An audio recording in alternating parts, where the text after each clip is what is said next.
Oh, we got the overland? No. Is that the overland? Just the low period, I think. Oh. To be honest with you all, this video did not go according to my original plan. First, and most importantly, I wasn't actually planning to make this video at all. As I said to some of you on the day, I was intending to release something on the Metro Tunnel quite a while after the official opening. My reasoning behind this was so that I could do something longer and more in-depth once the timetables are released. But honestly, after seeing how much excitement there was on the day and since, I just couldn't pass up the opportunity. So here we are. This is a video about the opening day, so I'm not going to talk much about the tunnel itself and its background. I will probably make a longer, more in-depth video in the future once the new timetables are released for February 2026, because this really will be, hopefully, the transformational change to our transport network that we've all been waiting for. So in case you've missed it all, after decades of planning and years of construction, we're finally here at the opening day of Melbourne's Metro Tunnel.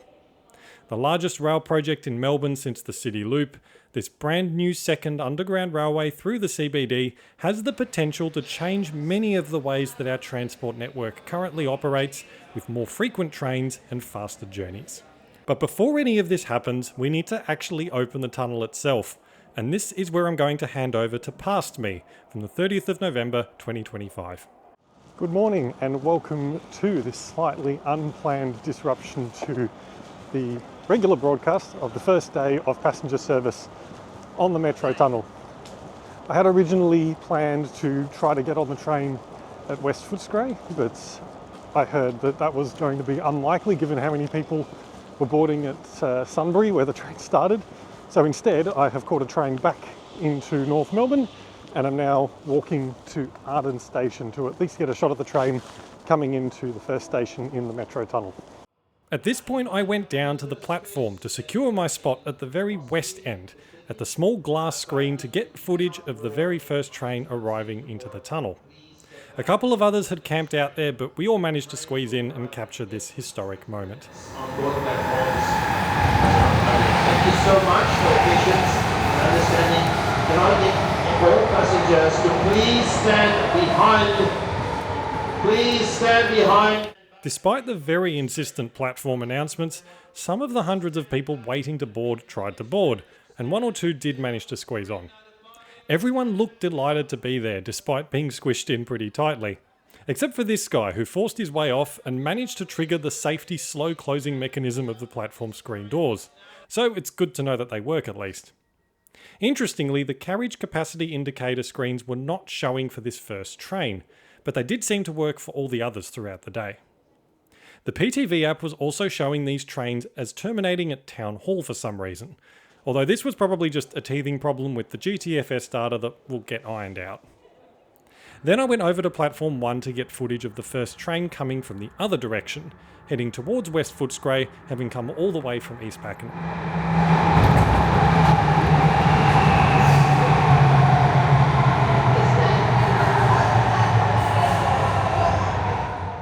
I hung around Arden for a bit because I hadn't seen this station in its completed state. The last time I was here was 3 years ago, back in 2022, when it was still very much under construction. You can see video of what that looked like up here in the top right hand corner. Arden is an interesting one because it's pretty much sitting in an empty lot at the moment, but there is a structure plan for it to be developed and we can expect to see this area change a lot over the next decade or so. To check out the rest of the tunnel, I then boarded the second eastbound train and headed down to Town Hall to do some user experience research. We've made it now to Town Hall Station. I've just hopped off the train to give the interchange from here to Flinders Street a bit of a tyre kick, because this is one of the most important parts of the Metro Tunnel, is how easy it is to get from these trains onto trains on other lines. Honestly, I was very impressed. It was very easy and intuitive to get from Town Hall to Flinders Street Station. I didn't have any trouble getting out of the station and into Flinders Street, down this spacious but surprisingly steep corridor that takes you right into the Campbell Arcade and then Flinders Street Station without needing to go through a Mikey Gate. Interestingly, when I came back on Monday after trains had stopped running through the Metro Tunnel for the day, the connecting corridor into Flinders Street was closed. I'm not sure why this is happening because the main entrance off Collins Street's open, but I guess we'll see if this stays. Compared to Arden, there were stacks of people around. A few days ago, the government announced that over 100,000 people had gone through the metro tunnel in the 6 days since it opened, with most of those probably on opening day. I got to meet many of you around the place, and it seemed like everyone in Melbourne with even a slight interest in trains was out and about having a great time. The atmosphere was fantastic, and some of you even kindly agreed to share your thoughts on the new tunnel. Oh, we're pretty stoked. I've been waiting a good many years to try this out because I'm on the Sunbury line, so I'll be using State Library a few times a week. Very excited to not use Melbourne Central anymore. Well, I'm very, very impressed. We have some lovely bright open spaces. All the concourses seem to be really wide, lots of ticket barriers, lots of gates, good amount of staff as well. So overall, I would say I'm quite impressed. It kind of feels like when you move house and you go into your new house for the first time and you put a few boxes down, you're like, oh my God, this is going to be my new reality soon. It kind of feels surreal. The stations are really cool, nice and big. Sometimes feels a little bit cramped in some spots. But yes, it's nice, neutral colours. It's not too bright. The lighting's good. It's really good as well because it's a lot better route than cutting through Richmond and South Yarra as well. I think definitely Town Hall and Parkville are my favourite because as Anik said, the skylights in Parkville and it's just very open, very spacious. No, it's just so great to be here. I think as I said before, I've just been waiting for this day forever and ever, and it's great to be here. I love Town Hall in particular. I think it's been a long time waiting, and I think you're seeing the city square as well. It's just amazing. It is really cool to see it for the first time. As the day went on, the crowds only grew larger. I scored a couple of the freebies on offer, including this out-of-focus Metro Tunnel branded biscuit. Something that I was disappointed to see though was the advertising screens. Not only were these screens turned on for opening day, but they were extremely bright and placed in very prominent positions. I understand the inclusion of advertising in this day and age, but it's pretty poor form in my book, especially given that Sydney Metro had theirs turned off or not even installed for a good few months after it opened. So Shareth, I hate to say it, but Sydney did beat us in this category. And as others have pointed out, this massive screen in progress at the Collins Street entrance to Town Hall Station will be absolutely blinding, and really detracts from all the effort that's gone into making these stations architecturally well designed. While we're at Collins Street, after dodging the various protests that had suddenly showed up, I also went out to have a look at the new City Square, which we haven't seen since April 2017, which was over 8 years ago. I'm not going to lie, I'm pretty disappointed with this. I remember the old square very well, and although it wasn't perfect, I think it was better than what's come out here.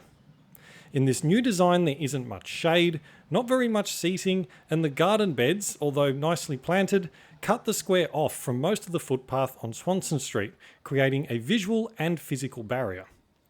Although when I went back during the week there was a giant Christmas tree to help bring some activity, it doesn't provide much in what is probably one of the most important places in Melbourne with the highest demand for a place to sit and relax. Anyway, these are relatively small in the grand scheme of things and I don't want to whinge here. I do want to mention that they have made some changes based on feedback that people provided during earlier station tours and events.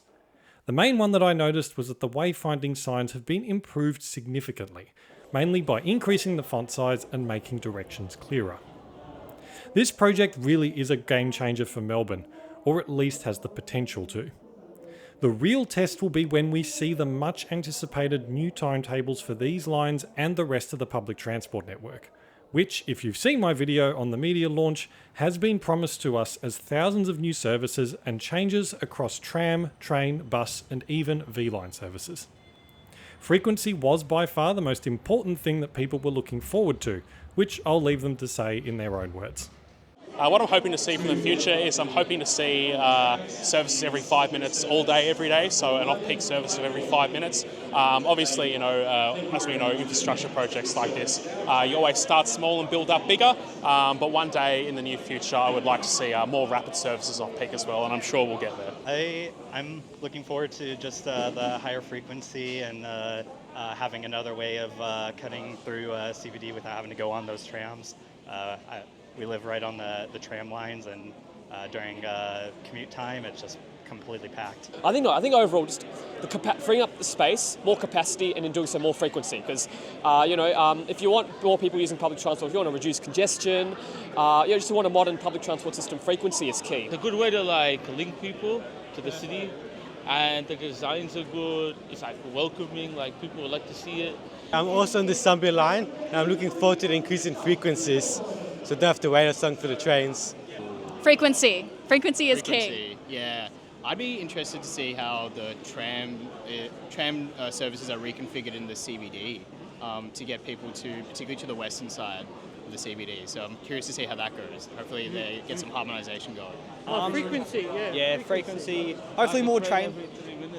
Yeah, hopefully more trains running. Because I know for me, I come from Berwick and there's trains every 20 minutes. In the night time, it's every hour. So hopefully we get to see some more trains running. Added frequencies, that's the main thing, number one. So I'm hoping we can get, catch it 3 to 4, turn up and go, that sort of frequency, because that will be really helpful. Like obviously, it would incentivise people to use public transport more and use these amazing stations. I'm also curious if our Swanston Street tram corridor is going to lose its status as the most frequent tram corridor in the world. I really hope it doesn't, but we'll just have to see what the uptake is like on the metro tunnel sections.